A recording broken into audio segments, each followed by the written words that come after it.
Hello everyone, welcome back to my another mini blog. তো এই ব্লগটা স্টার্টিংয়েই হয়তো তোমরা কেউ কেউ বুঝেই যাবে যে এটা কোন দিনের ব্লগ। তো ইয়েস, চলো তোমাদেরকে আমি নিজের মুখেই বলে দেবো যে এটা কোন দিনের ব্লগ। তো দেখো, সবাই মিলে পাত পেরে খাওয়া দাওয়া হচ্ছে, মানে এটা তো জাস্ট একটা ব্যাচ। এই ব্যাচ তো শুরু হয়েছে সেই সকাল থেকে, আর এখন পুরো ভর্তি দুপুরবেলা, এখনো এই রকমই ভিড়, এবং নেক্সট কিন্তু আরও ব্যাচ হবে, যেগুলো এখনো মানুষজন এদিক সেদিক দাঁড়িয়ে আছে। তো আমরা তো অনেকক্ষণ ওয়েট করার পর ফাইনালি বসার জায়গা পেয়েছি। আর এই যে দেখো, নানাই গরমে বসে রয়েছে আমার কোলে। তো নানাই তো এই বাইরের খাবার খায় না, তো সেই জন্য ওকে বাড়ি থেকে অলরেডি খাইয়েই নিয়ে এসেছি।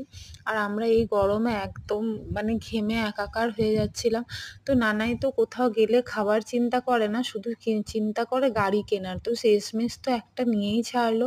আর তার পাশেই হয়েছিল এই বিশাল করে একটা যজ্ঞের কুণ্ড, আর সঙ্গে এই সুন্দর একটা উম মণ্ডপ করা হয়েছিল, যেটা দেখতে কিন্তু অপূর্ব লাগছিল। আর সামনেই বক্স ছিল, যার জন্য পুরো পাড়া জুড়ে গানের আওয়াজ, যেটা শোনার জন্যই কিন্তু আজকের দিনটা আরও বেশি স্পেশাল ফিল হচ্ছিল। আর সামনেই ছিল এই মন্দির। এই মন্দির তো তোমরা অনেকেই আমার ব্লগে দেখেছো বেশ কয়েকবার।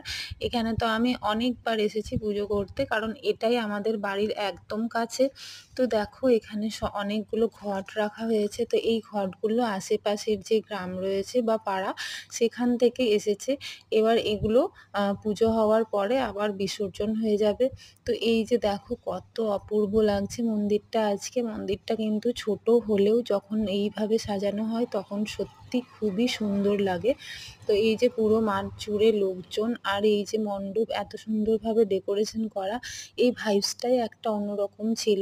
তো তাছাড়াও আজকের দিনটা তো একটা বিশেষ বিশেষ দিন আমাদের হিন্দু সনাতন ধর্মের জন্য। তো এটা হচ্ছে তো বেসিক্যালি তোমরা তো বুঝেই গেছো, এটা হচ্ছে রামনবমীর দিনের ব্লগ। তো দেখো, আশেপাশের গ্রাম থেকেও সবাই এইভাবেই যোগদান দেয়, তাই কিন্তু এতটা জমজমাটি, এতটা হই হুল্লোড় হয়।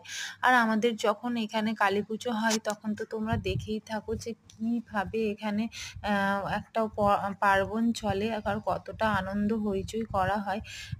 জাস্ট একটা দিনের জন্যে হলেও দিনটা কিন্তু ভীষণ বড় হয়, কারণ এত লোকের সমাগম হয়, এত সবাই মিলে আনন্দ উপভোগ করে।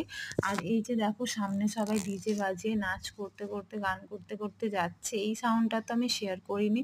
তো ব্লগটা কেমন লাগলো অবশ্যই জানিও।